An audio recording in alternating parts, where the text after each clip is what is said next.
So to start off this experiment, I lit a match and set a big pile of matches on fire. Later in the experiment, I add a few other sticks that I found in the backyard, but I didn't use a whole lot of those because they weren't lighting on fire very easily because they were wet from the rain. But as you can see, as the fire hits the matches, they turn black, and this is our first example of a chemical change because that's a color change. Another example is the way it felt. The texture was really different, and if you poked it with a stick, then it would fall apart into a big pile of ashes. So as you light it, they get blacker and skinnier and more crumbly.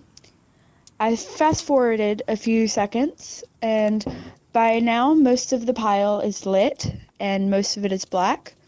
It kind of reminds me of some burnt spaghetti, the shape of it, because instead of being a square stick, it's now a circular, kind of bendy thing.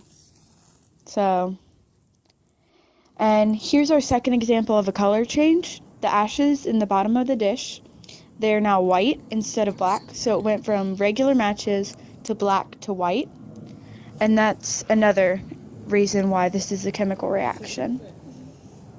This is the two types of wood before I burned them, and this is the wood after I burned it.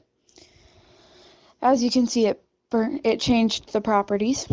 No precipitate was formed in this experiment, and because wood was never a liquid, so we couldn't have had a precipitate. There were two color changes, and there was a texture change, two of them actually, because it went from more rough to completely ashy.